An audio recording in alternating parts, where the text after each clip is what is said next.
최근에 나온 책 중에서 나는 그냥 버스 기사입니다, 이런 제목의 책이 있는데요. 제목을 딱 들으면 이게 누가 썼는지 금방 짐작할 수 있지 않습니까? 이 저자는 전라북도 전주에서 시내버스를 운전하시는 분입니다. 이분이 이제 버스를 운전하면서 경험하는 애환을 틈틈이 이렇게 글로서 이제 남기고는 했는데, 이걸 모아가지고 이제 책으로 엮은 겁니다. 그래서 그 책에 보면은 이 버스 기사가 얼마나 열악한 환경에서 일하는지 금방 알 수 있습니다. 그 책에 이런 내용이 있습니다. 하루 18시간씩 버스를 몰다 보면 내 안에 다양한 나를 마주하게 된다. 천당과 지옥을 수시로 넘나든다. 세상에서 제일 착한 기사였다가 한순간에 세상에서 가장 비열한 기사가 된다. 이 한 대목만으로 그 긴 시간 그 버스를 운전하면서 점점 그 마음이 고갈되는 그런 그 버스 기사분들의 그 애환이 느껴지는데요. 그 책에 보면은 이분이 주로 피력하는 게 그 몸이 힘든 것보다는 그 사람을 상대하는 데서 오는 그 마음의 고통, 이런 것들을 주로 피력하는 것을 볼 수가 있습니다. 그 책에 이런 내용이 있습니다. 나의 경우는 오전에는 선진국 버스 기사였다가 오후에는 개발도상국, 저녁에는 후진국 기사가 된다. 그러나 하루 그 사람에게 받는 스트레스가 자꾸 이렇게 누적이 되니까 점점 갈수록 이제 마음이 메말라진다는 걸 이런 식으로 표현을 하고 있는 것 같습니다. 그리고 또 그 책에 이런 내용이 나오는데요. 보통 그 버스를 타다가 보면은 그 기사분이 이 선글라스나 또 마스크를 착용하는 그런 기사분을 종종 보지 않습니까? 이분이 왜 그렇게 하는지 설명을 되게 재밌게 하고 있습니다. 왜 버스 기사가 선글라스와 마스크를 착용하는가 하니까 이 표정 관리가 안 돼 가지고요, 그 환한 얼굴을 감추는 용도로 그렇게 한다는 거예요. 그리고 특히나 마스크는 왜 착용하느냐, 욕 나오려고 할 때 막아주는 용도로 그 마스크를 착용한다는 겁니다. 특히나 제가 그 글을 읽다가 그 마음이 좀 짠한 대목이 하나 있었는데요. 이분이 뭐라고 말씀하는가 하니까 아침에 출근할 때 간과 쓸개는 자기 집 냉장고에 넣어놓고 출근한다는 거예요. 그 진상 고객들이 많아가지고 그렇게 그 마음 아픈 일을 많이 겪을 때 나는 간도 쓸개도 없다, 이제 그런 마음을 이렇게 피력한 것 같은데요. 제가 그 글을 읽다가 그 대목에서 똑같은 말을 하는 목사님 사모님을 만난 적이 있거든요.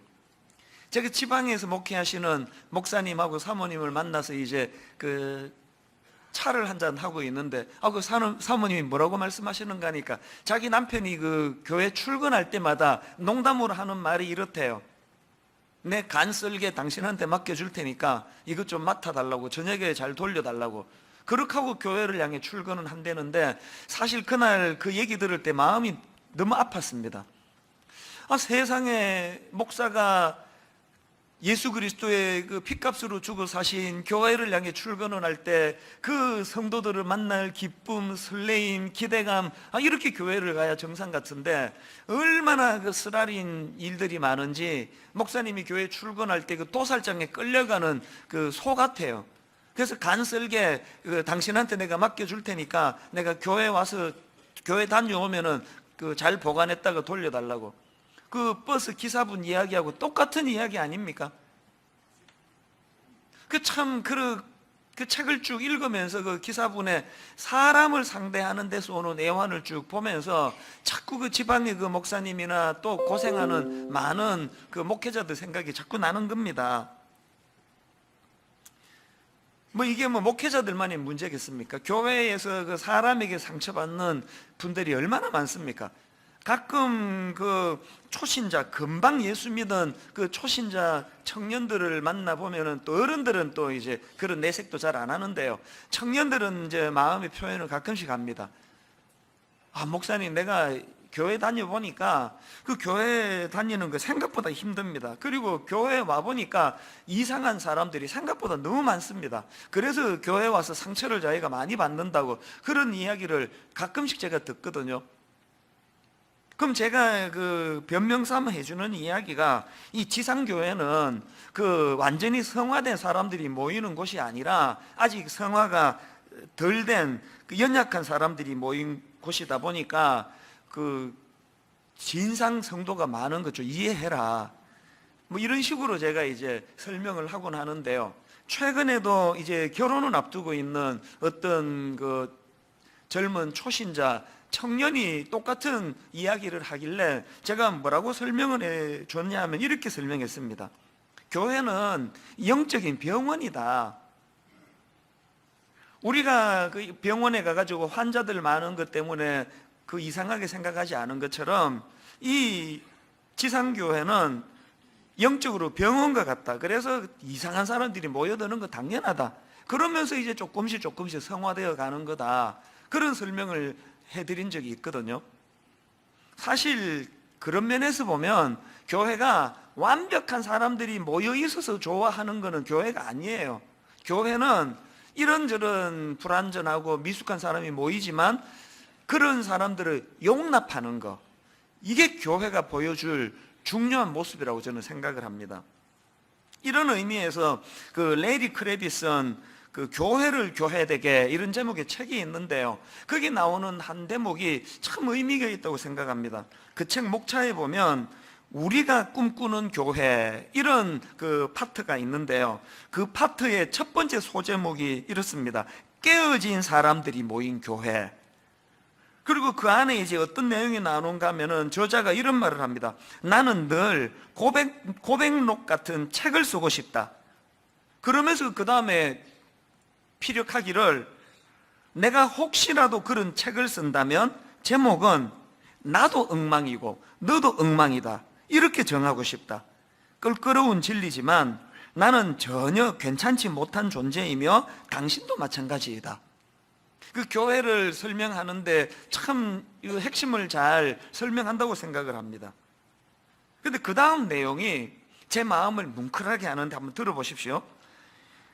내가 속하고 싶은 교회는 첫째, 내가 엉망이라는 것과 둘째, 하나님이 사랑이시라는 것, 이 두 가지를 분명히 아는 교회이다. 내가 진정으로 속하고 싶은 교회는 문간에 들어서는 나를 맞이할 때 내가 엉망임을 아는 교회이다. 이렇게 전제를 하고요, 그 다음 한번 들어보십시오.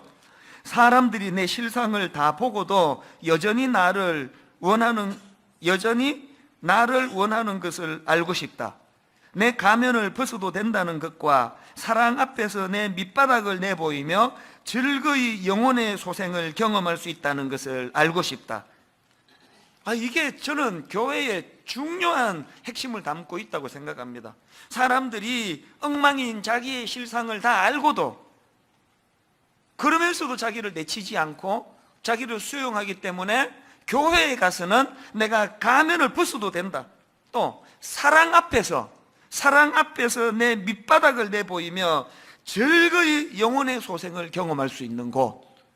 저는 분당 우리 교회 담임 목사 아닙니까? 이 글을 읽으면서 진짜 우리 교회가 이랬으면 좋겠습니다. 분당 우리 교회는 영혼의 소생을 경험할 수 있는 교회, 영혼의 소생을 경험할 수 있는 교회가 되기 위해서 전제 조건이 뭐라고요? 내 엉망인 내 실상을 모든 사람들이 알고도 여전히 나를 내치지 않고 엉망인 나 존재 자체를 수용해주고 인정해주기 때문에 내가 분당 우리 교회 갈 때는 가면 안 쓰고 가도 된다. 왜? 사람들은 내 존재 연약한 걸 그대로 받아주는 것이니까. 오늘날 교회가, 또 분당 우리 교회가 정말 이런 곳이 되기를 원합니다. 그래서 가면 벗고 하나님 앞에 자기를 드러내고 직면할 때 교회를 다니면 다닐수록 즐거이 내 영혼이 소생되는 것을 경험하는 곳, 이게 교회라는 것을 많은 초신자들이 누릴 수 있는 그런 교회가 되기를 바랍니다. 이런 의미에서 여러분 정말 이런 우리 소원이 있다면 지난주 살펴본 로마서 14장 1절 말씀을 잊으시면 안 됩니다. 믿음이 연약한 자를 너희가 받되 그의 의견을 비판하지 마라. 근데 오늘 제가 살펴보려는 포인트가 하나 있는데요. 그게 뭐냐 하니까 지금 바울이 로마서 14장 1절부터 15장 13절에 이르기까지 긴 내용의 말씀의 주제가 뭐냐 하니까 강한 자와 연약한 자들이 서로를 용납하는 것의 문제, 다시 말해가지고 지금 대인관계에 대한, 교회 안에서의 대인관계의 문제를 지금 피력하고 있는 말씀이거든요. 그래서 14장 1절 그 말씀의 첫 시작도 방금 읽어드린 1절, 믿음이 연약한 자를 너희가 받되 그의 의견을 비판하지 말라, 이런 큰 선포로 대인관계의 문을 열고요. 그리고 또 오늘 본문 바로 그 다음 13절에서도 또 반복합니다. 그런즉 우리가 다시는 서로 비판하지 말고 도리어 부딪힐 것이나 그칠 것을 형제 앞에 두지 아니하도록 주의하라. 이렇게 일상생활 속에서 경험할 수 있는 그런 소소한 먹는 문제, 또 나를 중요하게 여기는 문제, 이런 대인관계를 지금 설명하고 있는데 갑자기 오늘 본문 7절, 8절, 9절에 들어와 가지고 거대 담론을, 이게 지금 흐름에 맞지 않는 거대 담론을 지금 얘기하는 겁니다. 자, 7절 8절을 보십시오. 우리 중에 누구든지 자기를 위하여 사는 자가 없고 자기를 위하여 죽는 자도 없도다. 우리가 살아도 주를 위하여 살고 죽어도 주를 위하여 죽나니 그러므로 사나 죽으나 우리가 주의 것이로다. 이게 지금 그 소소한 대인관계를 피력하다가 갑자기 좀 생뚱맞지 않습니까? 9절도 마찬가지예요. 이를 위하여 그리스도께서 죽었다가 다시 살아나셨으니 곧 죽은 자와 산 자의 주가 되려 하심이라. 지금 로마서 1장부터 11장까지의 거대한 복음에 대한 메시지를 전하는 게 아니거든요. 지금 바로 앞에서 바울이 그 먹는 문제, 그리고 또 날 지키는 문제, 이런 소소한 대인관계를 이야기하다가 왜 갑자기 이런 거대 담론을 여기다가 지금 피력하고 있는가? 사실 저는 지난 한 주 내내 이 질문을 가지고 이제 묵상을 하고 자료도 찾아보고 그런데 시간을 많이 보냈는데요.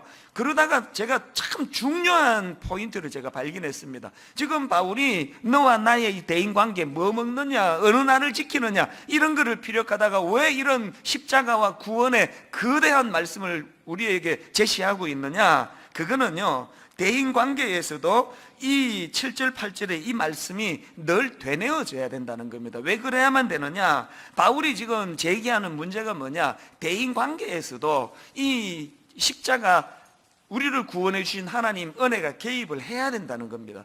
그래서 저는 우리의 대인관계에서 꼭 기억해야 될 몇 가지를 본문에서 제가 찾아내는데요. 자, 첫 번째로 대인관계에서 우리가 기억해야 될 게 뭐냐? 보다 본질적인 생각으로 상대방을 바라봐야 된다는 겁니다. 이 본질적인 생각, 헬라어로 아디아포라라는 단어가 있는데요, 저는 오늘 본문을 묵상하면서 이 아디아포라라는 단어를 정말 오래 묵상을 했습니다. 이 아디아포라가 무슨 뜻을 가진 단어인가 하면은요, 그 라이프 성경 사전에 보면 이 단어를 설명하기를, 이거는 그 대수롭지 않은, 이런 뜻을 가진 헬라어 아디아포론의 복수 형태인데요, 이 아디아포라가 무슨 뜻이냐? 하나님께서 명하시지도 또 그렇다고 금하시지도 않은 행동들을 가리키는 단어가 이게 아디아포라예요. 그러니까 아디아포라라는 단어는 실행을 해도 그만, 또 하지 않아도 죄가 되지 않는 대수롭지 않은 문제, 이게 아디아포라예요. 예를 들면은 지난주에 살펴본 14장 2절 말씀이 바로 아디아포라에 관한 문제를 제기하는 거거든요. 자, 2절을 보십시오. 어떤 사람은 모든 것을 먹을 만한 믿음이 있고 믿음이 연약한 자는 채소만 먹느니라. 자기 생각으로 나는 뭐 거리낌 없이 다 먹는다, 그래서 막 먹어요. 그 문제 없습니다. 왜? 아디아포라. 그런가 하면 어떤 사람은 나는 유대교 출신이기 때문에 나는 이미 예수님을 믿고 변화가 됐지만 예전의 습관대로 나는 음식을 가려 먹는다, 난 채소만 먹는다. 그거 괜찮다는 거예요. 아디아포라예요. 그게 왜 괜찮으냐? 그 다음 나오는 3절을 보십시오. 먹는 자는 먹지 않는 자를 업신여기지 말고 먹지 않는 자는 먹는 자를 비판하지 말라. 왜 그런 문제로 그 상대방을 업신여기거나 비판하지 말아야 되느냐? 그 다음 선포가 이거 아닙니까? 왜냐하면 이는 하나님이 그를 받으셨습니다. 아디아포라. 이렇게도 받으시고 저렇게도 받으신다. 하나님이 받으시는데 왜 자꾸 니들은 그걸 갖고 그렇게 상대방을 비판하고 업신여기느냐, 그 얘기 아닙니까?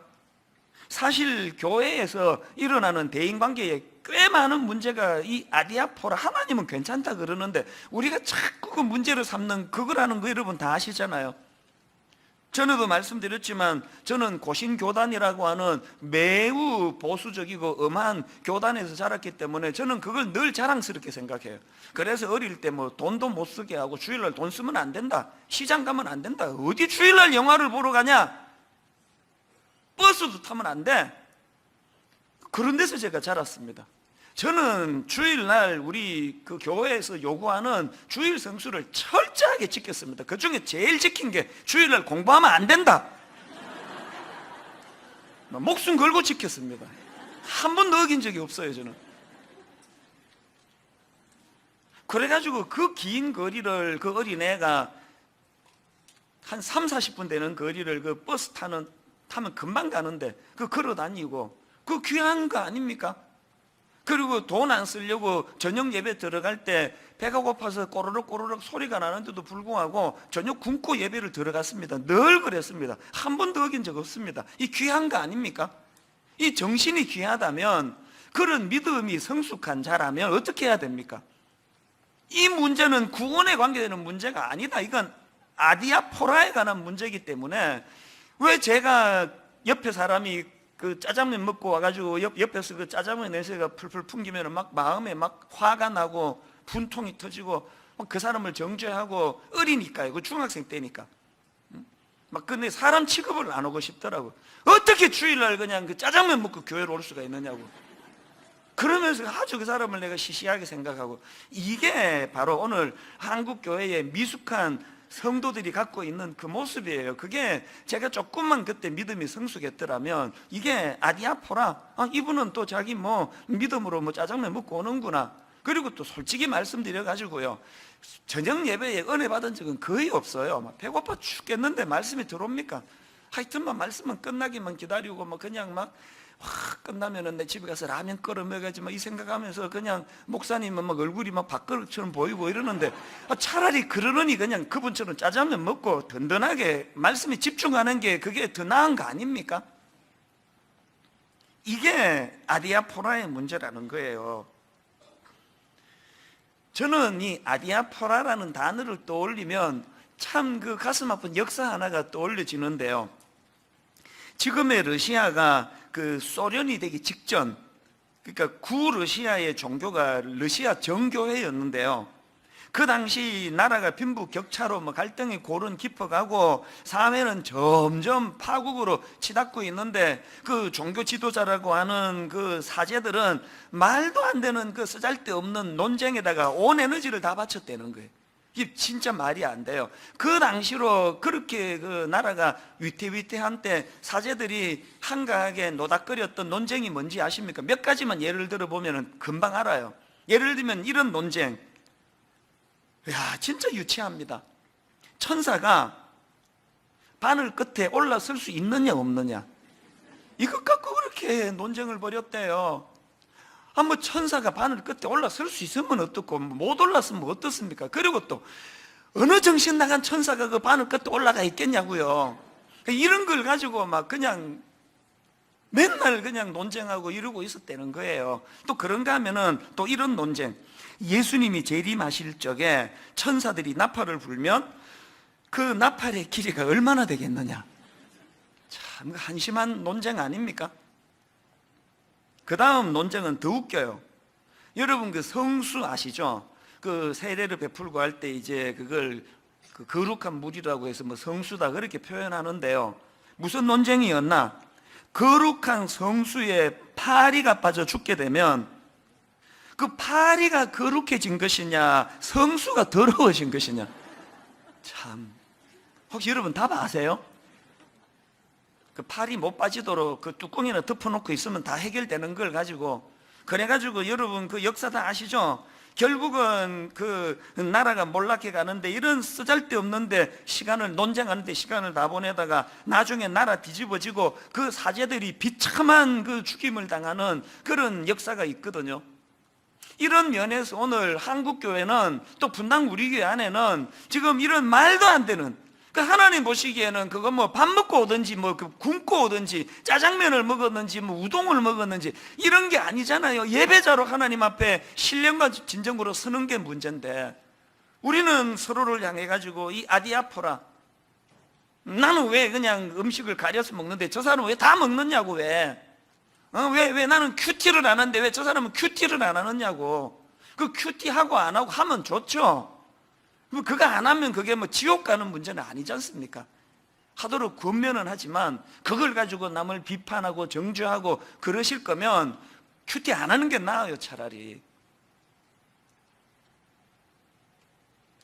바울이 왜 지금 먹는 문제, 날 지키는 문제, 이런 사소한 대인관계를 설명하다가 갑자기 7절, 우리 중에 누구든지 자기를 위하여 사는 자도 없고 자기를 위하여 죽는 자도 없도다, 이런 거대 담론을 피력하는 이유를 아시겠습니까? 우리가 그 상대방을 바라볼 때 좀 더 본질적인 그 중심으로 상대방을 바라보자는 그 이야기거든요. 그런가 하면은 두 번째로 대인관계에서 우리가 기억해야 될 게 하나 더 있습니다. 더 넓은 시각으로 상대방을 바라보자는 것입니다. 이런 말 들어보셨습니까? 독수리가 새의 왕이 될 수 있는 이유는 다른 그 참새 같은 것들이 없는 넓은 시야를 확보했기 때문이다. 저는 이 말씀이 참 좋습니다. 독수리가 뭐 아주 날카로운 부리도 있고 날카로운 발톱도 있고 그거 다 좋은 거지만요, 독수리가 새의 왕이 될 수 있는 거는 참새가 못 가진 넓은 시야라고 한다면 오늘 우리는 어떤 시야를 갖고 있습니까? 그래서 저는요, 저를 이렇게 그 다그칠 때 스스로 독백하는 것 중에 이런 독백을 가끔씩 합니다. Look at the big picture. 바로 뭐 큰 그림을 봐라. 이거 우리말로 그대로 이 말씀은 의미를 부여하자면 좀 크게 생각해라는 거 아닙니까? 좀 크게 생각하게. Look at the big picture. 부교역자가 무슨 실수를 할 때 제 마음에서 Look at the big picture. 사람이 실수할 수 있지. 그것 갖고 내가 이 사람에게 편견이나 선입견을 갖지 말자. 그럴 때 제 마음으로 Look at the big picture. 어느 성도가 아무것도 아닌 걸 가지고 저한테 막 시비를 걸어올 때 Look at the big picture. 이걸 시시비비로 그 사람에게 다가가지 말고, 이분이 그 예전 교회에서 그 목사님한테 그 상처를 받았나 보다, 그래서 나 같은 목회자를 불신하나 보다, 그러면서 그거를 이렇게 수용해 주면서 받아주는 게 Look at the big picture 아닙니까? 제가 이렇게 꼭 영어로 이렇게 표현을 하고 나면 미국에 있는 친구나 지인들이 반드시 또 이번 주 중에 연락이 와요. 야, 니는 그래도 그 미국에서 살았다는 사람이 발음이 그게 뭐냐? 그러면서 저한테 연락을 하면 제가 마음으로 이렇게 대답하죠. Look at the big picture. 그 발음 같은 데 신경 쓰지 말고 의미를 생각해라, 의미를. 제 영어 발음에 문제가 있기는 해요. 뭐 안 그랬으면 내가 한국에 돌아왔겠습니까? 바울이 지금 그 대인관계에서 날 정하는 문제, 뭐 먹는 거 안 먹는 거 이런 문제를 다루다가 왜 큰 주님의 십자가로 구원받은 또 우리 주님 영광을 돌려야 되는 그 내용을 7절, 8절, 9절에서 왜 피력하고 있냐고요? 특히 9절을 보십시오. 이를 위하여 그리스도께서 죽었다가 다시 살아나셨으니, 그 사람의 행동에만 집중하지 말고 그 사람이 주님의 십자가로 구원을 받은 그 큰 그림으로 상대방을 우리가 바라보라는 거 아닙니까? 15절에도 보니까 만일 음식으로 말미암아 내 형제가 근심하게 되면 이는 내가 사랑으로 행하지 아니함이라. 그 다음에 무서운 말씀 나옵니다. 들어보십시오. 그리스도께서 대신하여 죽으신 형제를 내 음식으로 망하게 하지 마라. Look at the big picture라는 게 뭘 의미합니까? 이런 말씀들을 통해 뭘 깨닫습니까? 여러분, 그 14장 앞부분에서 비록 먹는 문제, 나를 중요하게 여기는 문제, 이런 것들은 서로 생각이 좀 다를 수 있지만, 그러나 근원적으로 8절, 우리가 살아도 주를 위하여 살고 죽어도 주를 위하여 죽나니 그러므로 사나 죽으나 우리가 주의 것이로다. 이 큰 그림을 그려주는 이유가 뭐예요? 뭐 먹느냐 안 먹느냐 이런 사소한 문제는 우리가 생각이 다를 수 있어도 우리는 구원받고 근원적으로 같은 생각을 하는, 우리는 근원적으로 같은 방향을 향해 나아가는 그리스도의 영광이라는 큰 큰 그림을 가지고 있는 공통점이 있지 않느냐. 이걸로 서로를 용납해 주어라. 오늘 여러분 한국 교회의 성도들이 세상 사람들에게 비춰지는 이미지는 뭐예요? 세상 사람들과 크리스찬의 차이는 그 담배 안 피는 거, 또 술 안 마시는 거.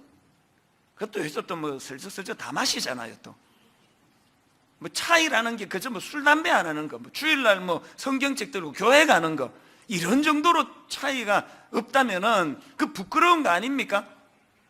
종교는 다르지만 나 교회 다니는 사람들, 예수 믿는 사람 한 가지는 인정한다. 그 사람들은 look at the big picture. 늘 사람을 크게 대하고 그 쪼잔하게 외모 갖고 그렇게 사람을 평가하지 않고, 뭐 전라도냐 뭐 경상도냐 이따위 것 가지고 사람 평가하지 않고, 나는 진보고 저 사람은 보수지만, 나는 보수고 저 사람은 진보지만, 비록 접근하는 방식은 다르지만 이런 것 때문에 나는 평가하지 않는 크리스찬들이 나는 너무 좋아. 우리 이런 평가를 받고 있느냐고요.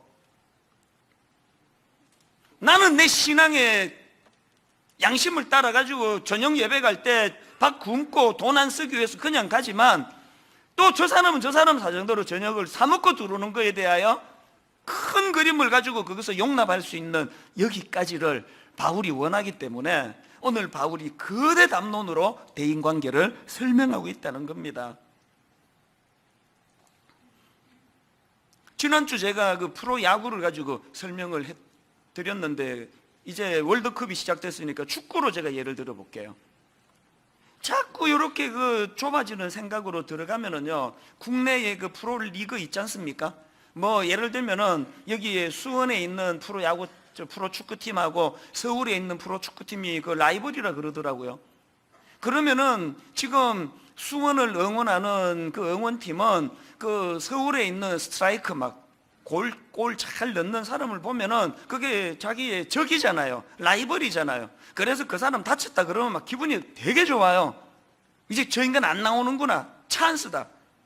그렇게 편을 가르고 있다가 국내 리그만 보다가 이제 내일 저녁에 이제 월드컵이 이제 시작을 하는데, 거기에 뭐 수원이 어디 있고 서울이 어디 있습니까? 모두가 다 대한민국 국가대표 선수로서 한 사람도 다치지 않기를 바라고, 모두가 다 그냥 좋은 컨디션으로 자라기를 응원하는 태도가 확 바뀌어지는 거 아닙니까?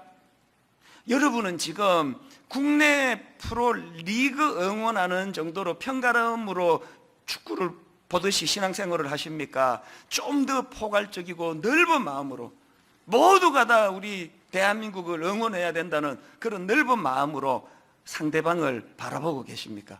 부끄럽게도 제 눈에는 전자가 너무 많아요. 하나님 앞에서 아무것도 아닌데. 사도행전 15장에 보면은요, 이 로마서를 기록한 바울의 부끄러운 내용이 담겨져 있는데요, 지도자인 바울과 바나바가 아무것도 아닌 것 가지고 갈등을 일으키다가 둘이가 결별을 해버립니다. 자, 사도행전 15장 37절부터 40절까지 내용을 같이 한번 읽어보시겠습니까? 바나바는 마가라 하는 요한도 데리고 가고자 하나 바울은 밤빌리아에서 자기들을 떠나 함께 일하러 가지 아니한 자를 데리고 가는 것이 옳지 않다 하여 서로 심히 다투어 피차 갈랐으니, 바나바는 마가를 데리고 배 타고 구브로로 가고 바울은 신라를 택한 후에 형제들에게 주의 은혜의 부탁함을 받고 떠나. 여기 보면은 그 지도자라고 하는 바울과 바나바가 2차 전도 여행을 준비하는 과정에서 그 마가를 데리고 가는 문제를 가지고 싸우다가 이게 마음이 하나가 안 돼가지고 결별을 해버려요. 그 다 지나놓고 보면은 그 아무것도 아닌데 그 누굴 데리고 가고 안 데리고 가고 뭐가 중요하냐고요. 특히 바울 입장에서는 그 1차 전도 여행 중에 마가가 실수한 걸 자기가 그걸 용납하지 못하던 그런 그 좁은 마음을 두고 얼마나 부끄러웠겠냐고요. 우리가 지난 시간을 돌아보면 그 어릴 때 젊을 때 이런 그 부끄러운 기억들이 다 많은 거 아닙니까? 저도 마찬가지예요. 저는 20대 초반에 미국으로 이민 갈 당시를 생각하면 부끄러운 게 한두 가지가 아니에요. 그 중에 그 에피소드 하나가 저를 괴롭히는데요, 처음에 제가 이제 미국 가자마자 랭귀지 스쿨에 들어갔습니다. 내셔널 칼리지 오브 에듀케이션이라고 교육대학인데요.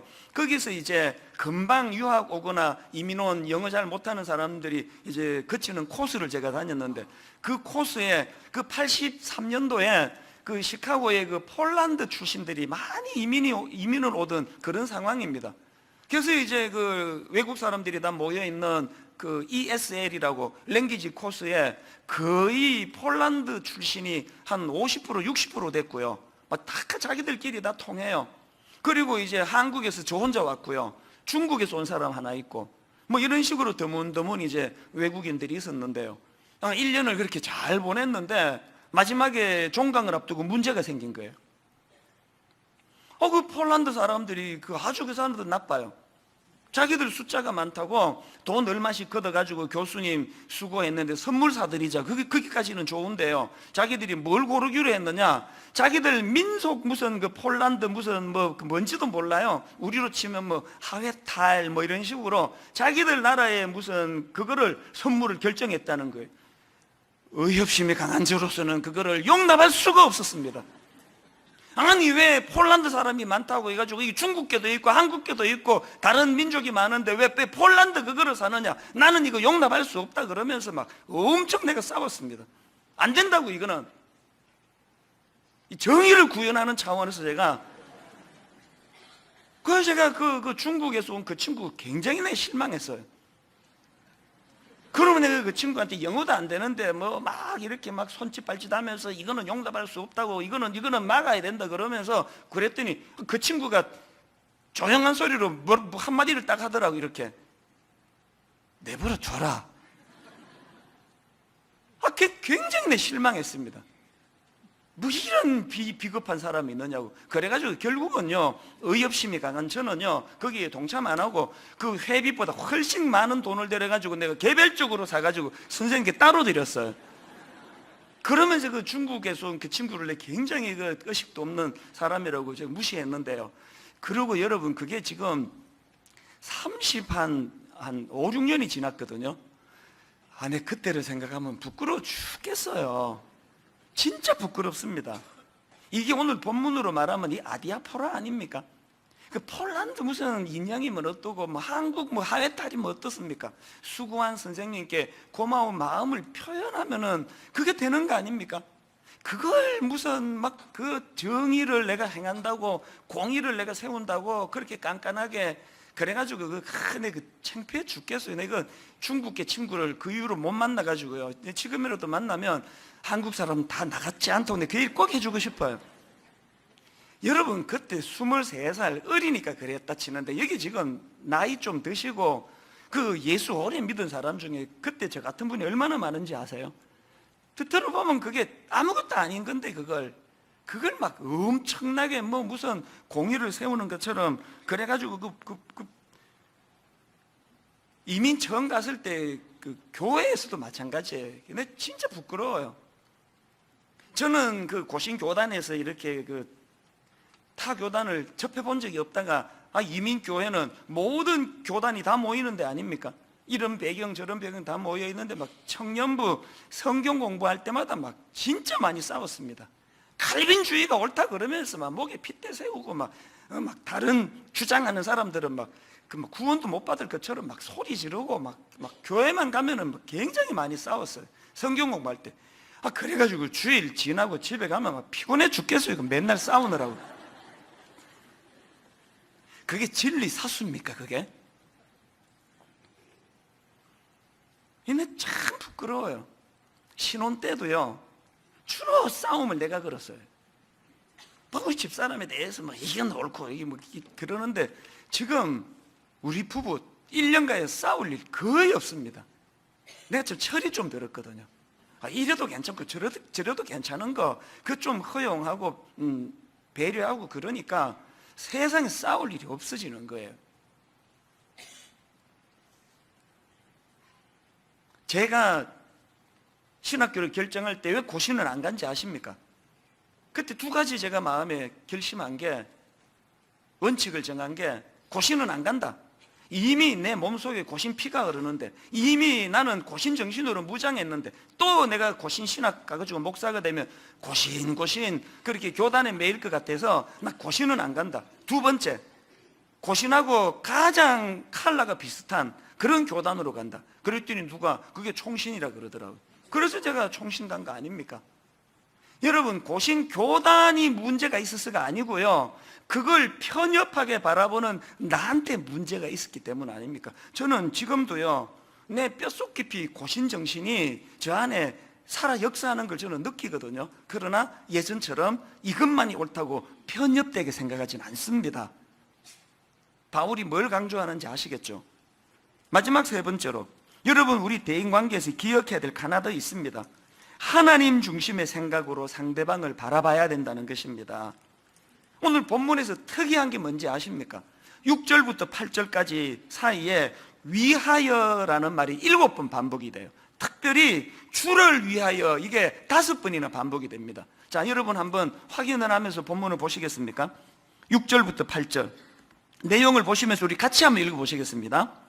나를 중히 여기는 자도 주를 위하여 중히 여기고, 먹는 자도 주를 위하여 먹으니 이는 하나님께 감사하며, 먹지 않는 자도 주를 위하여 먹지 아니하며 하나님께 감사하느니라. 우리 중에 사는 자가 없고 자기를 위하여 죽는 자도 없도다.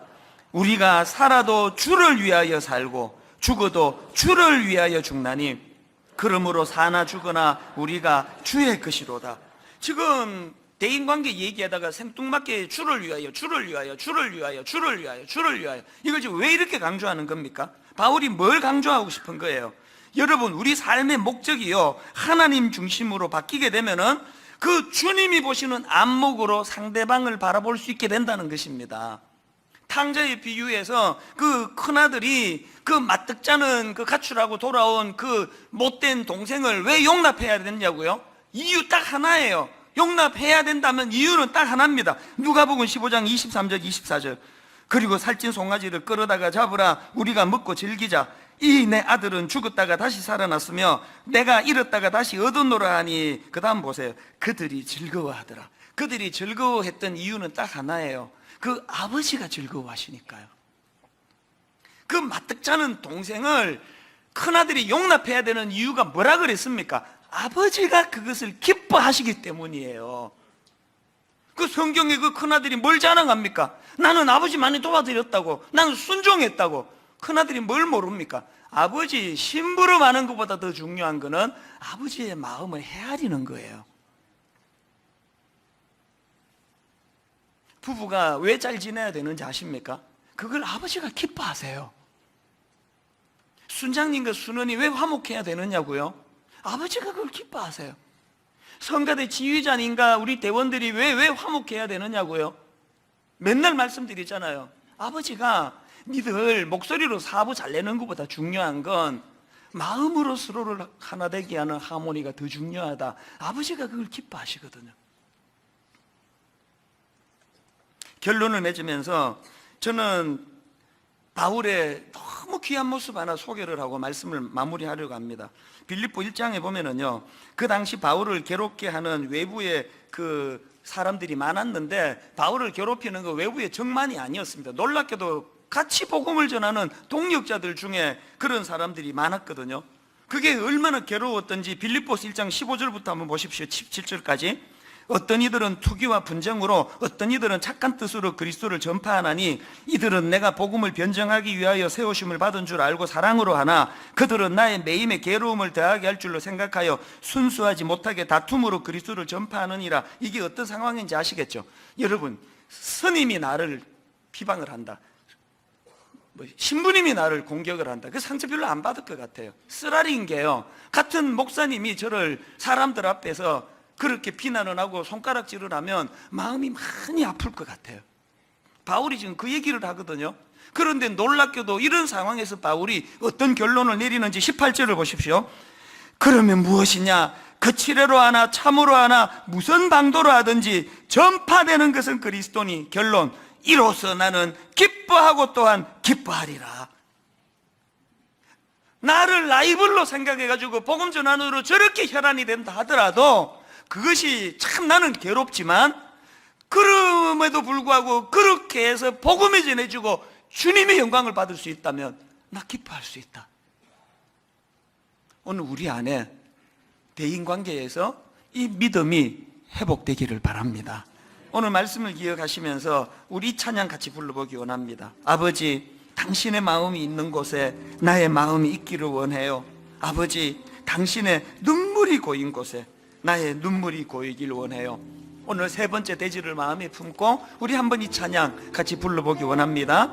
아버지, 당신의 마음이 있는 곳에, 아버지, 당신의 마음이 있는 곳에 나의 마음이 있기를 원해요. 아버지, 당신의 눈물이 고인 곳에 아버지, 당신의 눈물이 나의 눈물이 고이길 원해요. 고이길 원해요. 아버지, 당신이 바라보는 영혼에게 당신이 바라보는 영혼 나의 두 눈이 향하길 원해요. 아버지, 당신이 울고 있는 어두운 땅에 아버지, 당신이 울고 있는 어두운 나의 두 발이 향하길 원해요. 여러분 이렇게 선포하시겠습니까? 나의 마음이 아버지의 마음 알아. 아버지의 마음 내 모든 뜻 아버지의 뜻이 될 수 있기를 아버지의 뜻이 될수 나의 온 몸이 나의 몸 아버지의 마음 알아. 아버지의 마음 알아 내 모든 삶 당신의 삶 되기를. 내 삶 되기를. 우리 한 번 이 찬양 부르기 전에 곰곰이 한번 우리의 대인관계, 특히 교회에서의 우리의 모습을 한번 돌아보면 좋겠습니다. 여러분, 제가 왜 저의 부끄러운 그 어린 시절 이야기를 왜 다 오픈하는 겁니까? 그럴 수 있는 게 인간이거든요. 자기는 이게 진리라고 생각하지만 사실은 그게 치우쳐 있다는 걸 자기만 빼고 다 알아요. 그래서 하나님, 이 아디아포라, 이 해도 괜찮고 안 해도 그만인 이런 것에 내가 집착하며 주님이 핏값을 주고 사신 사람을 정죄하는 게 훨씬 더 악하다는 걸 좀 깨닫기를 원합니다. 넓은 마음을 Look at the big picture. 하나님의 작은 거는 포용하고 용납하며, 무엇보다 우리 부부가 서로 용납하고 잘 지내는 게 하나님이 기뻐하시는 일이라면 우리 교회 안에서, 이 나라 안에 이런 생각을 가지고 정말 하나님의 마음이 머무는 그곳에 내 마음이 머물기 원합니다. 우리 가사를 생각하시면서 한 번 더 찬양하기 원합니다. 아버지, 당신의 마음이 있는 곳에 아버지, 당신의 마음이 있는 나의 마음이 있기를 원해요. 진실로 그러하기를 원합니다. 아버지, 당신의 눈물이 고인 곳에 나의 눈물이 고이길 원해요. 그 다음 가사를 한번 보십시오. 아버지, 당신이 바라보는 영혼에게 그 하나님의 시선으로 나의 두 눈이 향하길 원해요.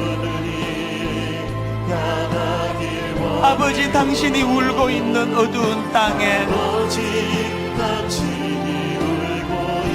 나의 두 발이 향하길 원해요.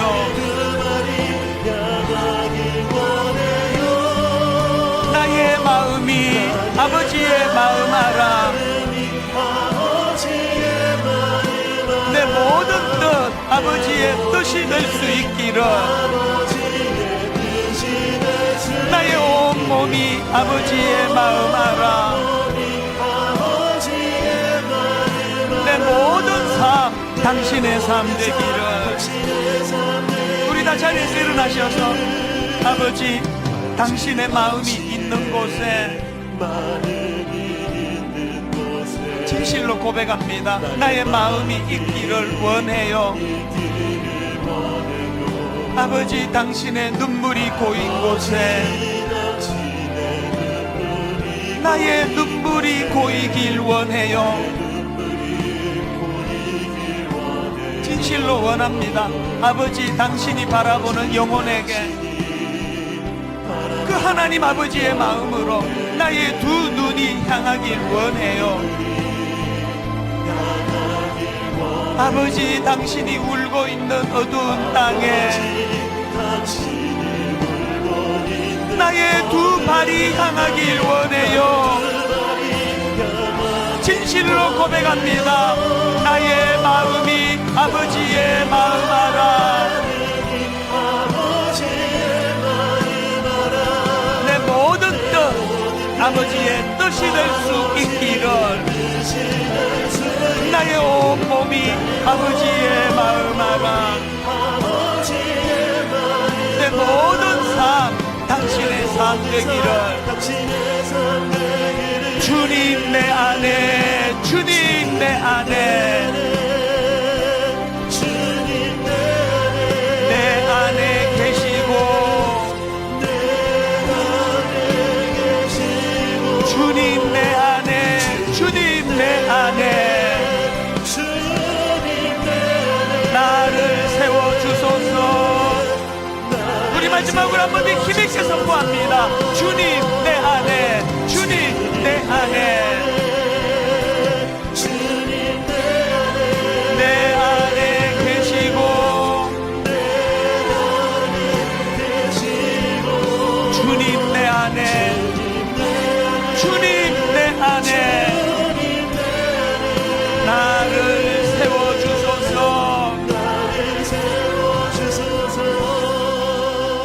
먼저 우리 같이 기도하실 때 아버지, 저의 미숙함으로 말미암아 이거는 내가 진리를 세우는 것처럼 그렇게 어마어마한 생각으로 사람을 비판하고 정죄하고 그랬는데 알고 봤더니 아디아포라, 이게 이래도 되고 저래도 되는 문제가 대부분이었다면 무엇보다도 하나님 저에게 넓은 마음을 주시고 무엇보다도 저에게 하나님 아버지 용납해 주시는, 나 같은 것도 용납해 주셨던 그 하나님의 마음으로 가까이는 내 아내와 내 남편과 내 부모님과 내 자녀들을 용납하고, 교회 안에서 만나는 사람들을 용납하고, 세상에서 만나는 사람들을 그리스도의 포용력으로 그를 용납하기를 원합니다. 오늘 말씀을 기억하시면서 우리 통성으로 같이 한 목소리로 기도하시겠습니다.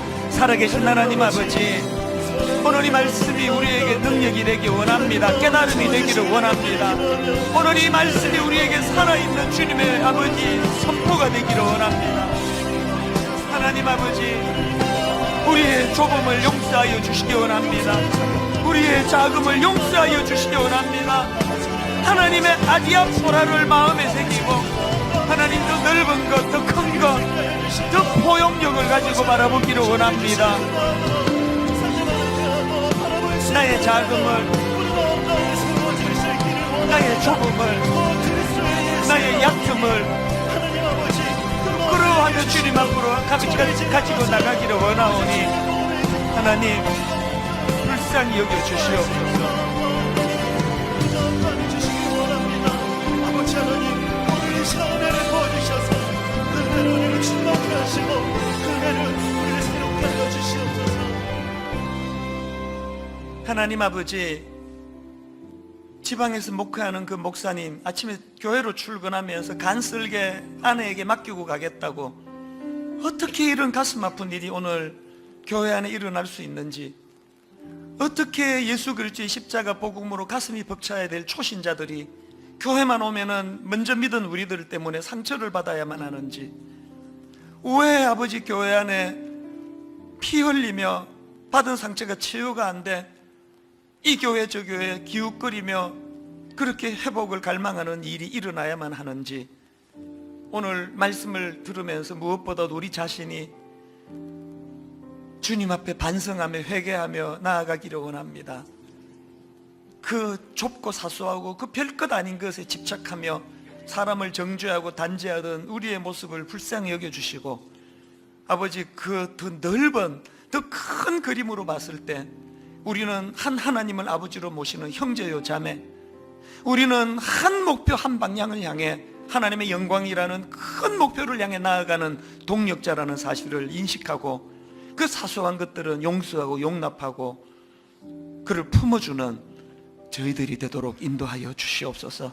그래서 이 교회 안에서 많은 치유의 역사가 일어나도록 하나님 간섭하여 주시옵소서.